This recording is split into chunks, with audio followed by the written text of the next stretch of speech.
मित्रों, सादर जय जिनेन्द्र। मैं रोहित जैन अपने YouTube चैनल तीर्थंकर वर्धमान ज्ञान सागर पे आप लोगों को एक बार पुनः स्वागत करता हूं। मित्रों, जैसा कि आज वैश्विक महामारी कोरोना वायरस फैली हुई है। मित्रों, इस कोरोना वायरस से बीते जुते महामारी से हमारे आचार्यों ने पूर्व में ही इसके उपाय बता दिए थे। वो कैसे, ये जानने के लिए वीडियो के अंत में तक बने रहें।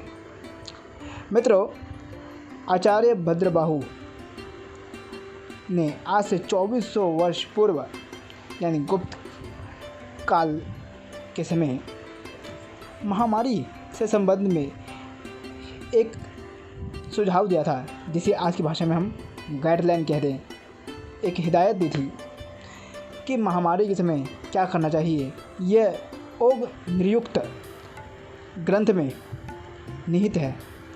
मित्रों, जो नोटिफिकेशन आजकल WHO ने जारी किया है, जिसे देश विदेश फॉलो कर रहा है, हाँ हम भी फॉलो कर रहे हैं, ठीक वैसा ही आदेश गाइडलाइन हमारे आचार्य भद्रबाहु ने 2400 वर्ष पूर्व ही दे दिया था।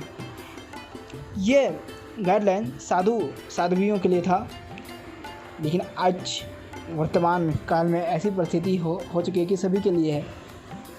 वो कुछ ऐसे थे, ये 10 नियम थे, जो कुछ ऐसे थे: जो ते तम उते वा हस्ते अंतरे मंथल दाउन तारने उतेत वा।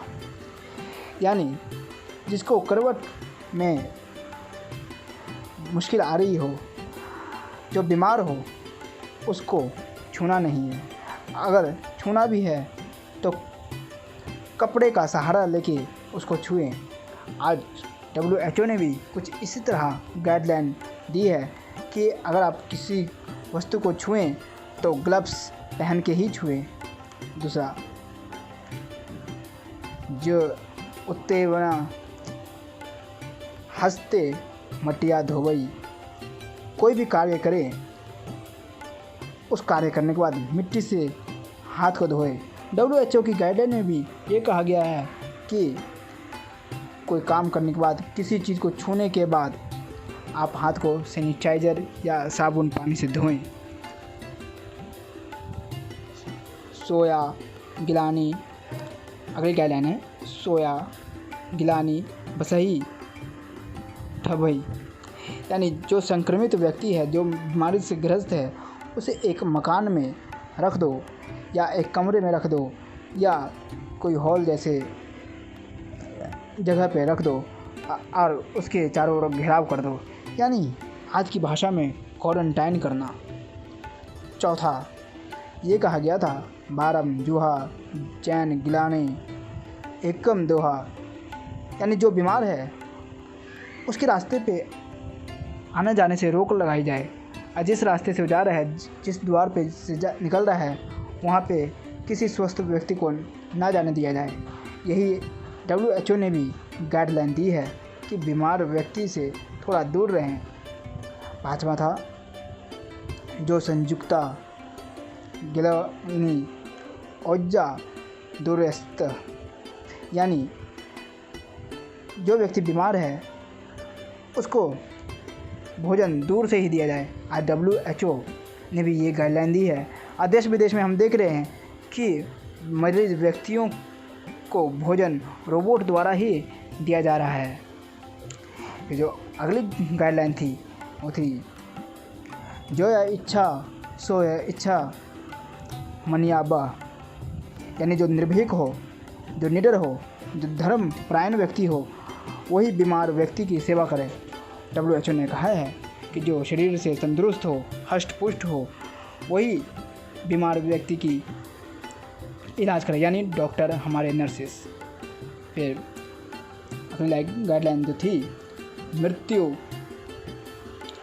प्रत्याग तद कर्मस्य। मृत्यु के बाद उसके शरीर को संभाल करना। WHO ने भी कुछ ऐसा ही कहा है कि जब मृत्यु बीमार व्यक्ति की हो जाए बीमारी से संक्रमित के होने के कारण, तो उसके शरीर को परिवार को भी नहीं सौंपा दिया जा रहा है, वो खुद स्वयं ही इसका संस्कार कर रहे हैं। फिर जो अगली गाइडलाइन थी, सो जो ग्लानि 80 वेण अर्थात बीमार व्यक्ति से दूरी बनाए और जहाँ पे बीमार हो वहाँ का खाना मत खाओ। ये WHO ने भी कहा है कि बीमार व्यक्तियों से दूरी बना के रखना है।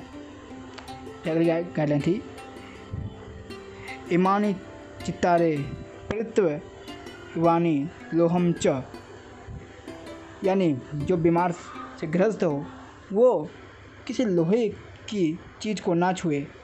WHO ने भी कहा है कि किसी धातु पर इस संक्रमण के वायरस अधिक देर तक टिके रहते हैं, और यही आचार्य ने भी कहा था। 10वां और जो अंतिम बात थी वो थी असि वृत्तांत तदापि देह वृत्तांति तथापि, यानी ज़्यादा समूह में रहोगे तो ये महामारी ज़्यादा फैलने के आसार हैं, इसलिए समूह में रहने से ये अग्नि की तरह काम करेगा और अग्नि जला देती है। अगर 10 साधुओं के समूह में हो तो अलग अलग बंट जाओ, यानी 2-3 के हिस्से में, क्योंकि अलग अलग रहोगे तो अग्नि नहीं जला पाएगी। WHO ने भी कहा है कि सोशल गैदरिंग से दूर रहें, भीड़ भड़के वाले इलाके से दूर रहें। मित्रों, जो ये आज भयावह महामारी फैली हुई है, जो गाइडलाइन WHO ने दी है, आज से 2400 वर्ष पूर्व आचार्य भद्रबाहु ने ऐसे ही गाइडलाइन दी थी। हमारे आचार्य कितने दूरदर्शिता थे, हमको इसी बात से पता लग जाना चाहिए कि हमारे ग्रंथ में ऐसी ना जाने कितनी ही बातें हैं जिसके बारे में हमें सतर्क किया गया है, उसके उपाय भी हैं। हमारा दर्शन वाकई में वैज्ञानिक है। बताना चाहूँगा, जैन धर्म एक धर्म ही नहीं है, अपितु जीवन जीने की एक शैली है, एक प्रैक्टिकल साइंटिफिकली जीने का ढंग है। बताया गया है कि आप किस तरह से अपनी लाइफ स्टाइल को फॉलो कर सकते हैं। ये बात आप इसी बात से अंदाज़ा लगा लें कि किस प्रकार आचार्य ने 2400 वर्ष पूर्व ही ऐसी बात कह दी। क्वारंटाइन जैसी चीज़ों के बारे में उसी समय हमें बता दिया गया। मित्रों, वीडियो अच्छी लगी तो हमारे वीडियो चैनल को सब्सक्राइब करें। धन्यवाद। जय जिनेंद्र।